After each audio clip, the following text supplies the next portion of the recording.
Bismillahirrahmanirrahim. Assalamualaikum warahmatullahi wabarakatuh. Kita melanjutkan untuk pembahasan soal penilaian akhir semester IPA kelas 8. Nah, kita lanjutkan pada pertemuan yang lalu.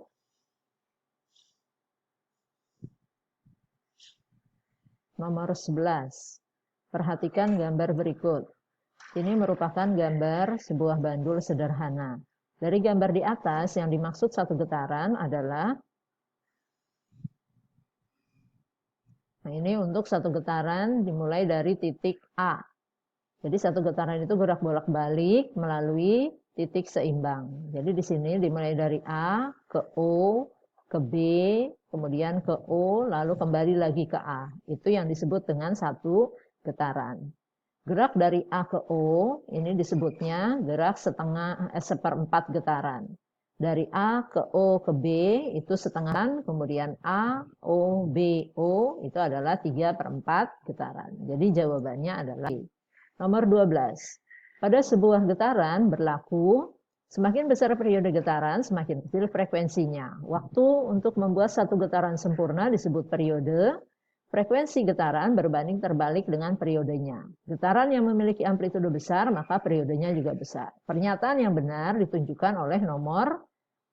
Nah, di sini untuk getaran itu berlaku periode sama dengan seper F. Ya, T sama dengan seper F dan F sama dengan seper T. Nah, jadi antara periode dengan frekuensi itu berbanding terbalik. Maka semakin besar periodenya, maka frekuensi getarannya akan semakin kecil. Begitu juga untuk sebaliknya. Jadi nomor 1 ini benar pernyataannya. Nomor 2, periode itu adalah waktu yang diperlukan untuk melakukan satu buah getaran. Ini betul. Kemudian pernyataan ketiga, frekuensi getaran berbanding terbalik. Ya, betul. Jadi jawabannya adalah 1, 2, dan 3.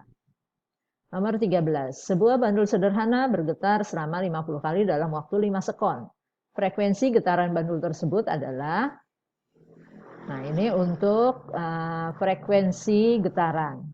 Jadi kita tahu ada banyaknya getaran itu sebanyak 50 kali dan waktu getarnya 5 sekon. Yang ditanyakan adalah frekuensi. Nah, dijawab dengan menggunakan rumusan frekuensi banyaknya getaran tiap detik. F sama dengan N per T. Nah, banyaknya getaran 50, waktunya 5, maka hasilnya adalah 10. Jadi jawabannya adalah B. Nomor 14. Perbedaan yang mendasar antara gelombang transversal dan gelombang longitudinal adalah, nah ini gambar gelombang transversal, ini gelombang longitudinal. Nah di sini pada transversal dan longitudinal ada frekuensi. Kemudian bisa juga ditentukan amplitudo, kemudian juga ada panjang gelombang. Nah untuk gelombang transversal, arah rambat dan arah getarnya, kalau kita lihat di sini, ini arah rambat. Kemudian ini arah getar. Untuk gelombang longitudinal, ini arah rambat dan arah getar. Jadi arah rambatnya sejajar dengan arah getarnya untuk gelombang longitudinal. Dan untuk gelombang transversal, arah rambatnya tegak lurus dengan arah getarnya. Jadi yang membedakannya adalah C. Nomor 15. Perhatikan gambar berikut. Ini merupakan gambar gelombang transversal. Jika cepat rambat gelombang 400 meter per sekon, maka frekuensi gelombang tersebut adalah, nah ini bisa kita cari dengan menggunakan rumusan F sama dengan V dibagi lambda. Frekuensi cepat rambat gelombang dibagi dengan panjang gelombangnya. Nah, sekarang perhatikan untuk gambar gelombang transversal ini. Dari gambar ini ada berapa banyak gelombangnya? Ini 1, 2. Jadi ada 2 gelombang. Ya. Nah, untuk satu gelombang ini terdiri dari satu bukit dan satu lembah. Nah, jarak dari ujung ke ujungnya ada 8 meter. Jadi panjang gelombang untuk 2 gelombang ini adalah 8. Jadi 2 panjang gelombang sama dengan 8 meter. Sehingga untuk 1 panjang gelombang itu ada 4 meter. Maka frekuensinya cepat lambatnya 400 dibagi dengan 4. 400 dibagi 4 hasilnya 100. Jadi jawabannya B. Nomor 16. Perhatikan gambar irisan telinga berikut ini. Nah, ini ada gambar bagian P, kemudian P ini adalah saluran telinga. P adalah saluran telinga, kemudian R adalah gendang telinga, kemudian S ini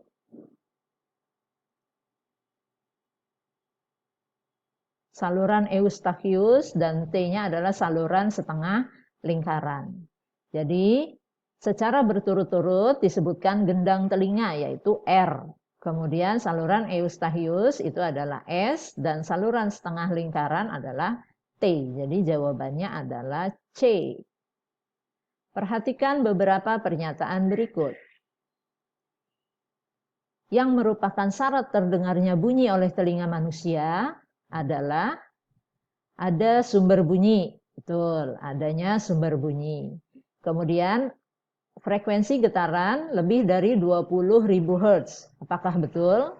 Salah. Untuk manusia, frekuensi yang bisa didengar itu antara 20 sampai 20.000 atau yang kita kenal dengan nama audiosonik. Kemudian ada zat perantara, ya betul, dan telinga sehat yang normal. Maka syarat terdengarnya bunyi oleh telinga manusia adalah yang betul 1, 3, dan 4. Nomor 18. Perhatikan gambar berikut. Berikut adalah gambar bandul resonansi. Berdasarkan gambar tersebut, 4 orang siswa berpendapat sebagai berikut. Siswa G berpendapat jika bandul A diayun, maka bandul E akan turut berayun karena memiliki periode yang sama. Siswa H berpendapat bahwa bandul E, jika bandul E diayunkan, maka bandul C akan ikut berayun karena memiliki frekuensi yang sama. Siswa I berpendapat bahwa jika bandul D diayunkan, maka bandul B akan turut berayun karena memiliki periode yang sama. Kemudian J, jika E diayun, maka A ikut berayun karena memiliki frekuensi yang sama. Nah, dari keempat pendapat siswa ini yang benar adalah, jadi kalau untuk resonansi, itu yang memiliki frekuensi yang sama. Dia akan ikut bergetar. Maka jawabannya adalah H dan J. Nomor 19. Dari permukaan laut, sinyal bunyi dikirim ke dasar laut. Sinyal tersebut diterima kembali setelah 12 sekon. Jika cepat lambat bunyi dalam air adalah 1.800 meter per sekon, maka kedalaman laut di tempat itu adalah, nah ini bisa kita tuliskan dari kedalaman lautnya. Ya, rumusan untuk kedalaman laut, kecepatan dikalikan T dibagi 2, karena ini pemantulan bunyi. Sampai sinyal itu diterima kembali. Ya. Nah, V-nya diketahui cepat lambat bunyi ada 1.800. Cepat lambat bunyi ada 1.800, kemudian waktunya ada 12 sekon. Maka 1.800 dikali 12 dibagi 2. Nah, dari 12 dibagi 2-nya ini 6. Jadi 1.800 dikali 6 ada 10.800. Nomor 20. Gaung adalah bunyi pantul yang terdengar hampir bersamaan dengan bunyi asli, sehingga bersifat mengganggu.